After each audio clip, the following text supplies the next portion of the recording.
नमस्कार दोस्तों, mission geography YouTube channel में आप सभी का स्वागत है। अपन ने राजस्थान का ज्योग्राफी शुरू कर रखा है। फर्स्ट ग्रेड के लिए बहुत महत्वपूर्ण टॉपिक है।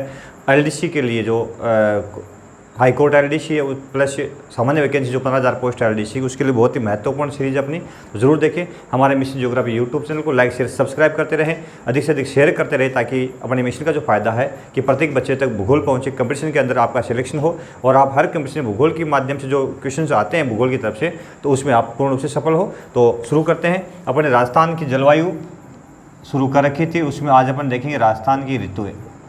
2 ऋतुओं की चर्चा अपन ने की है। राजस्थान की ऋतुएं यहां अपन चर्चा करेंगे। ग्रीष्म ऋतु की अपन ने चर्चा कर ली थी, ठीक है। आज अपन शीत ऋतु की 2 पार्ट दे रखे हैं, उसकी चर्चा करेंगे। और वर्षा ऋतु की चर्चा कर ली थी। शीत ऋतु एक है मानसून का प्रत्यावर्तन, 2 भागों में बांटा है भारतीय मौसम विभाग ने इसको। मानसून का प्रत्यावर्तन देखो, डायग्राम से समझेंगे सिर्फ अपन।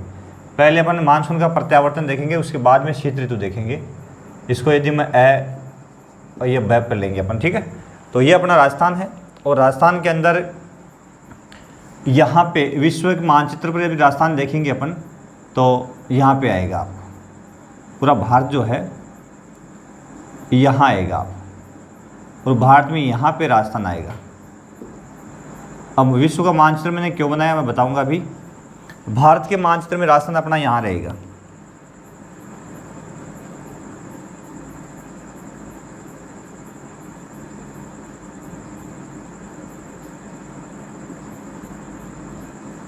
यहाँ अपना राजस्थान, ठीक है। तो कर्क रेखा 23.5 डिग्री से काफ़ी उत्तर में है। इसका मतलब इस भाग में तो उत्तरी गोलार्ध में कर्क और मकर रेखाओं के बीच वाला जो भाग है वो उष्ण कटिबंध है। चूँकि राजस्थान यहाँ पे है तो शीतोष्ण कटिबंध में, और इसको उपोष्ण कहते हैं, उप उष्ण कटिबंध। तो राजस्थान जो अधिकतर भाग है वो किस में है? उपोष्ण कटिबंध के अंदर है, ठीक है। कर्क रेखा भारत को लगभग 2 भागों में बांटती है। तो ये जो भाग है ये तो उष्ण कटिबंध में, प्रायद्वीपीय भाग तो उष्ण में आ गया, ठीक है ना, उष्ण कटिबंध, और ये शीतोष्ण आ गया, ठीक है। तो पूरा राजस्थान लगभग शीतोष्ण कटिबंध में है। हालांकि ये रेखा जो थी वो अपने इसके पास से गुजरनी थी,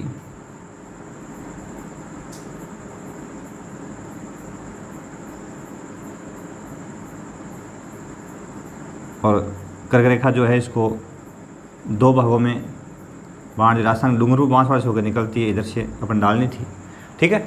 तो ये अपन ने सही कर दिया इसको। अपन यहाँ देखेंगे कि मानसून का प्रत्यावर्तन सबसे पहले अपने को देखना है। ये जो ऋतु है वो मध्य सितंबर से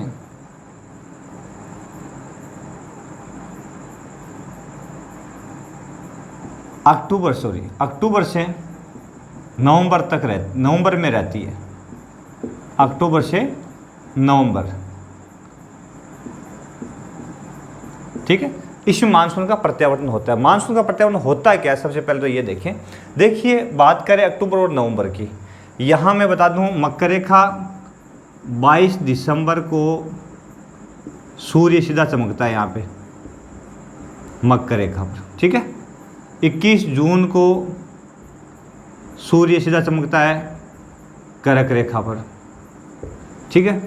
अब अपन बात कर रहे हैं, सूर्य सीधा चमकता है विषुवत रेखा पर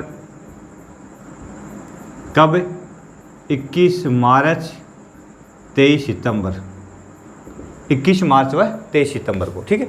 अब देखिए, अपन बात करें अक्टूबर और नवंबर, क्योंकि वर्षा ऋतु राजस्थान के अंदर अपन देखा, चाहे भारत में अपन ने देख लिया, वर्षा ऋतु जो शुरू रहती है वो जुलाई अगस्त से सितंबर 3 महीने वर्षा के होते हैं, और अक्टूबर नवंबर मानसून का प्रत्यावर्तन होता है। कुछ बारिश अपने मानसून के प्रत्यावर्तन से भी अपने को प्राप्त होती है। तो प्रत्यावर्तन होता है मानसून का पुनः लौटना। प्रत्यावर्तन का सामान्य अर्थ है मानसून का लौटना, मानसून का लौटना, ठीक है। अब मानसून लौटता कैसे, किस रूप में लौटता है, होता क्या? देखिए कि 21 जून तक सूर्य उत्तरायण में होता है, तेज गर्मी होती है, और ग्रीष्म ऋतु रहती है अपने, और उत्तरी भारत में पश्चिमी राजस्थान में यहाँ न्यून दाब रहता है, पाकिस्तान के आसपास में न्यून दाब हिमालय तटीय इलाके में न्यून दाब, तिब्बत के पठार के क्षेत्र में न्यून दाब। ये न्यून दाब महासागरीय हवाओं को अपनी ओर आकर्षित करता है। दक्षिणी पश्चिमी मानसून उत्तर की ओर खिसकता है और इस भाग में वर्षा करवाने में सहायक होता है। चूँकि ये हवाएं दक्षिणी पश्चिमी मानसूनी पवनें महासागरों से आती है तो अपने साथ में नमी लेकर के आती है और ये इस भाग में वर्षा करवाने में सहायक होती है। तो इसी वर्षा के तहत राजस्थान में भी वर्षा होती है और राजस्थान का जो पूर्वी भाग है, इस पूर्वी भाग के अंदर बंगाली खाड़ी से आने वाले मानसून से वर्षा होती है। लगभग 90% वर्षा जो है इसी मानसून से होती है, 10% इधर वाले मानसून से प्राप्त होती है। राजस्थान की बात करें बस 21 मार्च और अब 23 सितंबर आएगा जून के बाद में। 23 सितंबर को सूर्य भूमध्य रेखा पर सीधा चमकता है, ठीक है, भूमध्य रेखा पर सीधा चमकता है। जब भूमध्य रेखा पर सूर्य सीधा चमकता है इसको विषुव बोलते हैं। विषुव क्या बोलते हैं? इसको विषुव कहते हैं, ठीक है। और विषुव कहते हैं तो 23 सितंबर और 21 मार्च, सितंबर के बाद में अपने शीत ऋतु शुरू हो जाएगी ना, तो 23 सितंबर को बोलते हैं शरद विषुव, इसको बोलते हैं शरद विषुव, ठीक है। और जो दूसरी तारीख है 21 मार्च, इसको बोलते हैं बसंत विषुव। बसंत विषुव, विषुव का मतलब होता है विषुवत रेखा पर सूर्य सीधा चमक रहा होता है। तो 23 सितंबर के बाद में सूर्य की जो स्थिति होती है वो कहाँ होती है? सूर्य दक्षिण की ओर आना प्रारंभ कर देता है। 23 सितंबर के बाद में सूर्य दिसंबर की तरफ यानी दक्षिण की ओर आना प्रारंभ कर देता है, अर्थात मकर रेखा की ओर आएगा सूर्य। मकर रेखा की ओर आएगा कब?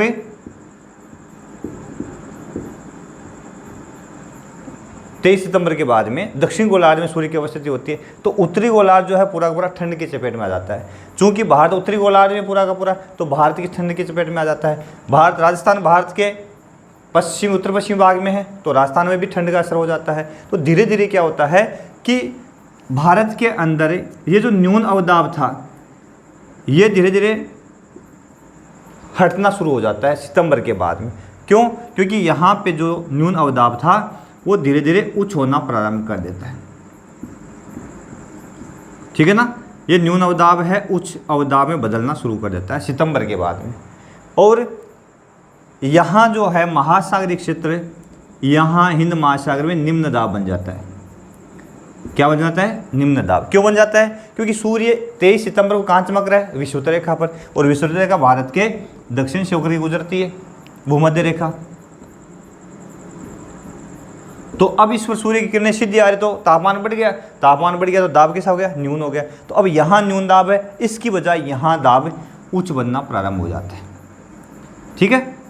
अब ये क्या करता है? ये न्यून दाब जो है इन उच्च दाब वाले क्षेत्रों से हवाओं को अपनी ओर खींचता है, यानी हवाएं उत्तर से दक्षिण की ओर चलना प्रारंभ कर देती है, उत्तर से दक्षिण की ओर चलना प्रारंभ कर देती है।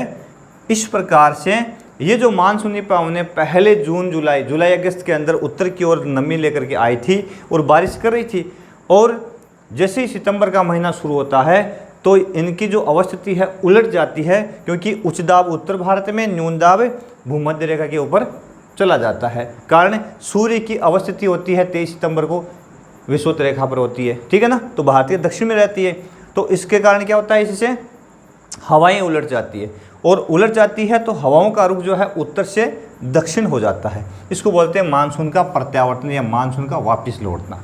तो मानसून के प्रत्यावर्तन से भी राजस्थान,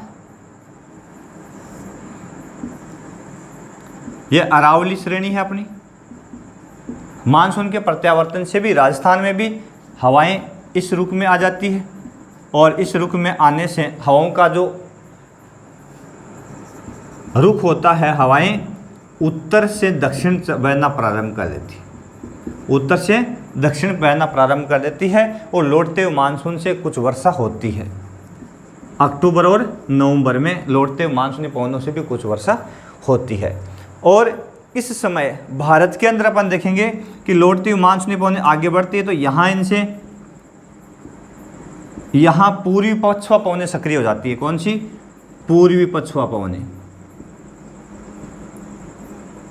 ये सक्रिय हो जाती है तो इन हवाओं से ये पवनें टकरा कर इसको इधर घुमा देती है। तो ये क्या करती है, ये हवाएं बंगाली खाड़ी से नमी ग्रहण कर लेती, वापस लौटती हुई, और इन पूर्वी पवनों के सहारे किस ओर मुड़ती है, तमिलनाडु की ओर मुड़ती है, और तमिलनाडु में इस समय भारी बरसात करती है। कहाँ पे, तमिलनाडु के अंदर। तो लौटते हुए मानसून से तमिलनाडु में भारी बरसात होती है, ठीक है ना। तो इसको कहते हैं उत्तरी पूर्वी मानसून, उत्तरी पूर्वी मानसून कहते हैं इसको, ठीक है।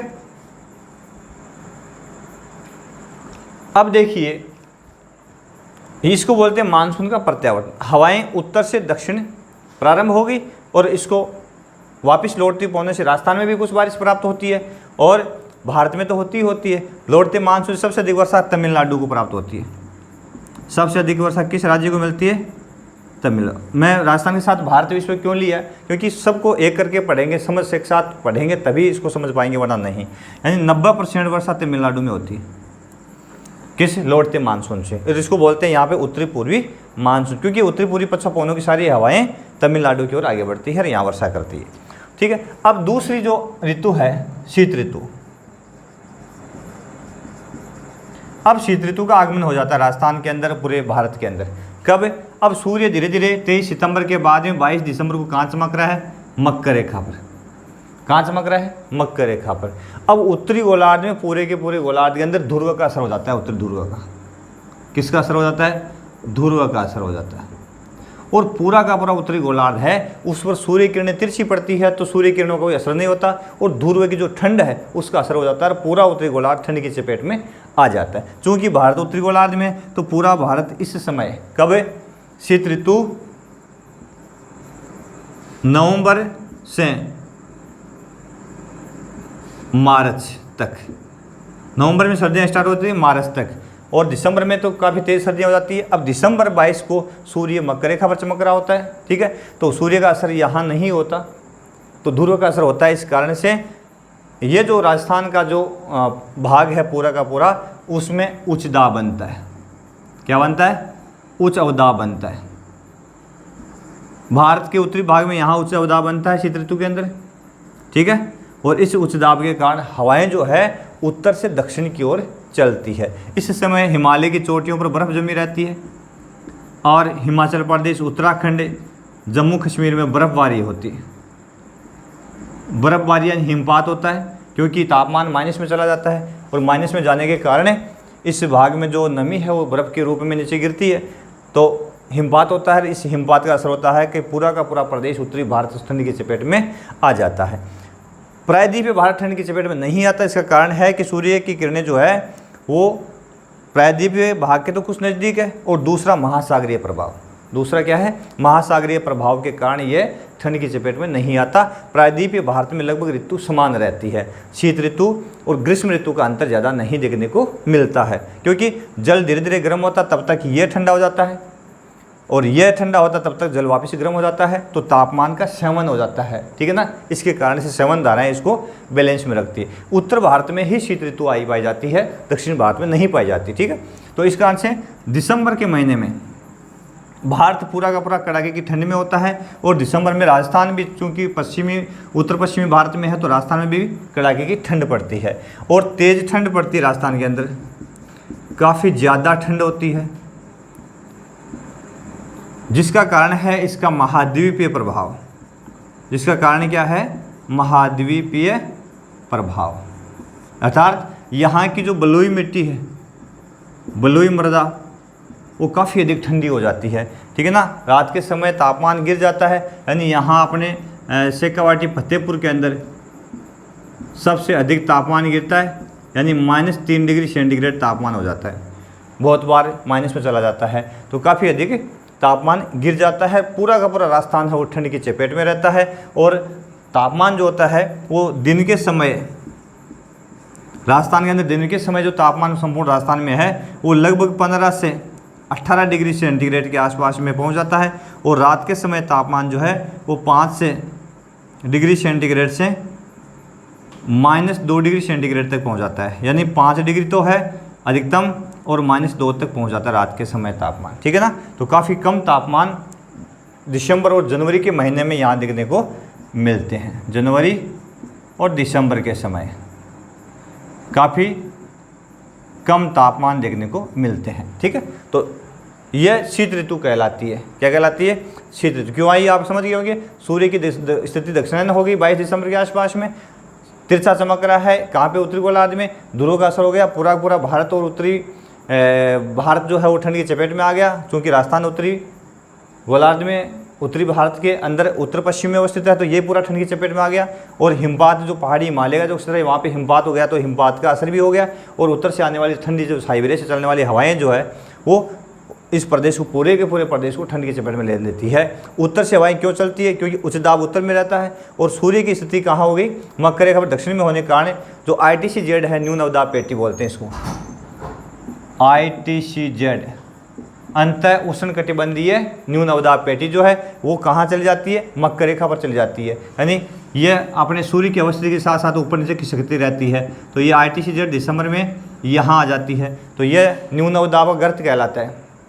ITCZ जो है न्यून अवदाब का गर्त कहलाता है और यह हवाओं को अपनी ओर आकर्षित करता है, क्योंकि न्यून अवदाब है, उस दाब से हवाएं खींचेगा, तब उत्तर से दक्षिण की ओर हवाएं चलती है, तो पूरा का पूरा भारत ठंडी की चपेट में आ जाता है। इसको बोलते हैं जी शीत ऋतु। अब इस समय एक वर्षा होती है मावठ। इस समय एक वर्षा होती है मावठ। इसको मैं समझा दूँ आपको, मावठ कैसे होती है।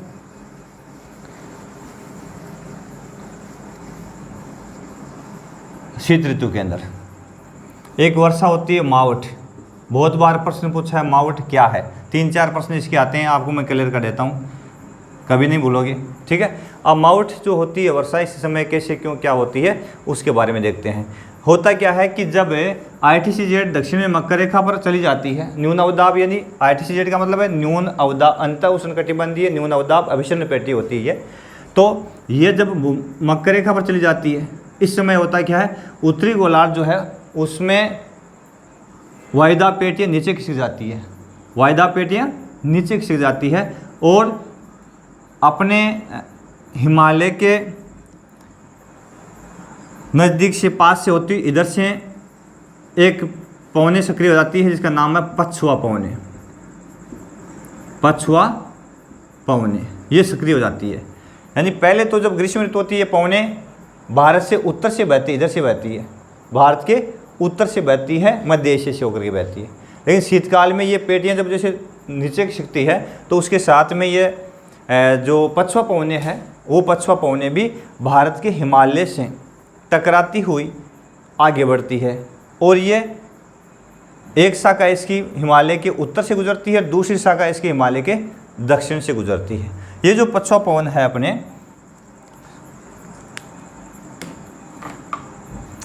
ये जो पछुआ पवन है, ये पछुआ पवनें आती है अपने भूमध्य सागर से उठ करके। कहाँ से आती है? भूमध्य सागर से उठ करके। यहाँ जो सागर है उसका नाम है भूमध्य सागर, ठीक है। अब पछुआ पवनें तो पश्चिम से पूर्व की ओर चलती है और भूमध्य सागरीय जो क्षेत्र के ऊपर से जब गुजरती है तो यहाँ से ये पछुआ पवनें क्या करती है? नमी धारण कर लेती है। तो ये पछुआ पवनें,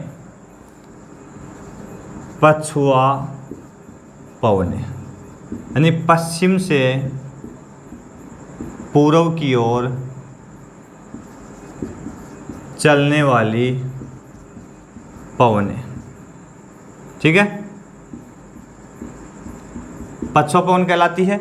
और ये कब? शीतकाल में, दिसंबर में भारत के हिमालय क्षेत्र से होकर बहती है, ठीक है। ये बात कर ली अपने। ये हवाएं भूमध्य सागर के ऊपर से आती है तो भूमध्य सागर से नमी लेकर के आती है। क्या लेके आती है? नमी लेकर आती है। इनको पश्चिमी विक्षोभ भी कहते हैं, पश्चिमी विक्षोभ भी कहते हैं। क्योंकि ये चक्रवातीय पवनें होती है, ठीक है। अब तो ये भूमध्य सागर से यहाँ से नमी धारण की और भारत की ओर बढ़ी, भारत में बढ़ी तो ये हिमालय पर्वत जो है इसको अवरोध पैदा किया, तो एक शाखा उत्तर से निकल गई, एक दक्षिण से निकल गई। अब इसकी एक शाखा जो दक्षिण से निकलती है, चूंकि नमी इसके पास में है, कहाँ से लाई थी, भूमध्य सागर से नमी लेकर के आई थी, और पश्चिम से आ रही है, इसलिए इनको पश्चिमी विक्षोभ कहते हैं, ठीक है ना। और ये शाखा जो दक्षिण से गुजरी है, यह शाखा भारत के अंदर बारिश करती है शरद ऋतु के अंदर, यानी जम्मू कश्मीर, हिमाचल, उत्तराखंड, दिल्ली, पश्चिमी उत्तर प्रदेश, पंजाब, हरियाणा और उत्तरी राजस्थान आदि में वर्षा करती है। यह पछुआ पवनें कहाँ करती है, राजस्थान में, यहाँ गंगानगर हनुमानगढ़ के अंदर अच्छी वर्षा करती है, यानी उत्तरी राजस्थान जो है वो पछुआ पवनों से मावट से अधिक लाभ प्राप्त करता है। यहाँ इस समय जो गेहूं की फसल होती है, सरसों की जो फसल होती है उसमें बहुत अधिक लाभ होता है, चने की फसल होती है उसको बहुत अधिक लाभ होता है, ठीक है। तो जम्मू कश्मीर, हिमाचल प्रदेश, उत्तराखंड और पश्चिमी उत्तर प्रदेश, पंजाब, हरियाणा और उत्तरी राजस्थान जो है, पूरा का पूरा राजस्थान है, उत्तरी भाग जो इसका, इसमें मावट की अच्छी वर्षा होती है शीतकाल में, और यहाँ से होने वाली जो रबी की फसलें हैं उसमें बहुत अधिक लाभ मिलता है। फायदा किसको होता है, रबी फसलों को, रबी की फसल को काफ़ी लाभ होता है, ठीक है। रबी की फसलों को बहुत अधिक लाभ होता है, किस समय, जब ये पछुआ पवनें वर्षा लेकर के आती है। अब ये जो वर्षा होती है शीतकालीन को, वर्षा जो है, शीतकालीन वर्षा जो है, वर्षा को मावट कहा जाता है। उत्तरी पश्चिमी जो भारत है उसमें क्या कहते हैं, मावट कहते हैं, ठीक है। यही मावट की वर्षा होती है। तो ये क्यों आती है, इसके प्रश्न क्या आते हैं, मावट है क्या, तो शीतकाल में होने वाली वर्षा कहाँ से आती है, किन हवाओं के सहारे आती है, तो पश्चिमी विक्षोभों के सहारे आती है। दूसरा प्रश्न, कहाँ से नमी लेकर के आती है, तो भूमध्य सागर से नमी लेकर के आती है। किन किन राज्यों में बारिश करती है, तो पंजाब, हरियाणा, उत्तर प्रदेश, पश्चिमी उत्तर प्रदेश, हिमाचल प्रदेश, उत्तराखंड और जम्मू कश्मीर, दिल्ली के अंदर अच्छी बारिश करती है, ये इसके राज्य हो गए, यहाँ बारिश करती है। किस फसल के लिए लाभदायक है, तो रबी की फसल के लिए बहुत अच्छी रहती है। गेहूँ, चना, सरसों, जौ आदि फसलों के लिए बहुत ही फायदेमंद रहती है, क्योंकि ये जब आ जाती है तो एक प्रकार से इन फसलों को खाद सी मिल जाती है, सिंचाई करने की आवश्यकता नहीं रहती है, तो ये बड़ा फ़ायदा होता है। तो ये है जी शीत ऋतु, और शीत ऋतु में अवदाब जो हवाएँ जो होती है उत्तर से दक्षिण चला करती है। अब राजस्थान के अंदर शीत ऋतु में तापमान जो है, मैंने कहा कि तापमान 17-18 डिग्री सेंटीग्रेड, यानी ये वाला जो भाग है यहाँ कुछ 25 डिग्री सेंटीग्रेड के आसपास में तापमान रहता है, और न्यूनतम तापमान यहाँ 5 से 10 डिग्री सेंटीग्रेड रहता है, क्योंकि ये जो भाग है किस ओर हो गया, अपने कर्कटका की ओर, दक्षिण की ओर हो गया, तो यहाँ तापमान का असर थोड़ा सा, ठंड का असर कम रहता है। उत्तर राजस्थान पूरा का पूरा ठंड की चपेट में आ जाता है, और पश्चिमी राजस्थान तो बहुत अधिक ठंडा रहता है। किस कारण से, बलुई मृदा के कारण, महाद्वीपीय प्रभाव के कारण, जिसकी विशेषता होती है रात को जल्दी ठंडी हो जाती है और दिन में सूर्य ताप से थोड़ी रोशनी मिलते ही गर्म हो जाती है, ठीक है ना, ये इसका स्वभाव इस कारण से। तो ये है जी शीत ऋतु और मानसून का प्रत्यावर्तन। समझ गए होंगे कब कौन सी हवा आती है, किस समय सूर्य कहाँ चमकता है, आदि बिंदु यहाँ पे आपको समझ आ जाएंगे होंगे। और बिल्कुल आप यहाँ से जो अपने चैप्टर है उसका स्क्रीनशॉट लें, विद डायग्राम के साथ में पढ़े, बहुत ही महत्वपूर्ण फ़ायदा होने वाला है। इजीली आप समझने के लिए आपके पास में बहुत ही सुंदर अवसर है, यानी आसानी से इस बिंदु को आप समझ सकते हैं, ठीक है ना। डायग्राम के माध्यम से समझोगे तो कभी न भूलने वाली चीज़ है ये। तो बात की अपन ने किस ऋतु की, मानसून का प्रत्यावर्तन और शीत ऋतु की, राजस्थान में, भारत में और विश्व में सूर्य की अवस्थिति के आधार पर। यहाँ से प्रश्न आता है, सूर्य, अभी रीट में आया था प्रश्न कि निम्न में से विषुव है, निम्न में से विषुव है, ये प्रश्न पूछा था 21 जून, 22 दिसंबर और 23 सितंबर शायद ऑप्शन आया था उसमें, और इनमें से कोई नहीं। तो विषुव पूछा तो विषुव 21 मार्च से और 23 सितंबर है। यहाँ से प्रश्न आप इजीली सरल कर सकते हो। ये प्रश्न तैयार हो गया आपका शानदार सा। सूर्य कर्कटक पर सीधा कब चमकता है, 21 जून को। मकर पर सीधा कब चमकता है, 22 दिसंबर को। शानदार प्रश्न है। अब विषुव दो तरह के होते हैं, ठीक है ना। एक तो होता है शरद विषुव, एक होता है बसंत विषुव। तो सूर्य 23 सितंबर के बाद में शीत ऋतु शुरू होती है अपने यहाँ, ऐसे याद रखो इसको, अपने शीतकाल शुरू हो जाता है तो इसको बोलते हैं 23 सितंबर को शरद विषु। और 21 मार्च के बाद में अपने बसंत ऋतु आती है तो इसको बोलते हैं बसंत विषु, ठीक है ना। होली के आसपास में बसंत ऋतु आ जाती है तो उसको बसंत विषु बोलते हैं। 2 प्रश्न यहाँ से तैयार हो गए तो बहुत सारे क्वेश्चंस आपको इजीली तैयार हो जाएंगे, डायग्राम के माध्यम से इजीली अपन इसको समझ भी सकते हैं, ठीक है। तो ये चैप्टर था राजस्थान की जलवायु जो है वो कंप्लीट हो जाता है। अब शुरू करेंगे राजस्थान का अपवा तंत्र, उसमें राजस्थान की प्रमुख नदियाँ, अरब सागरीय अपवा तंत्र, बंगाली खाड़ी का अपवा तंत्र, सहायक नदियाँ, प्रमुख नदियाँ और आंतरिक अपवा तंत्र जो आंतरिक प्रवाह की नदियाँ, उसकी बात करेंगे, विथ डायग्राम करेंगे बहुत शानदार और इजी भाषा में। वीडियो को पूरा देखें, वीडियो को आप लाइक शेयर सब्सक्राइब करते रहें, अपने चैनल को सब्सक्राइब कर लें, बेल आइकन को जरूर दबा लें ताकि जैसे ही वीडियो अपलोड होता है तो आपके पास में नोटिफिकेशन पहुंच जाए। तो बहुत बहुत धन्यवाद। आप देखें हमारे मिशन ज्योग्राफी यूट्यूब को और लाइक शेयर सब्सक्राइब करें। धन्यवाद।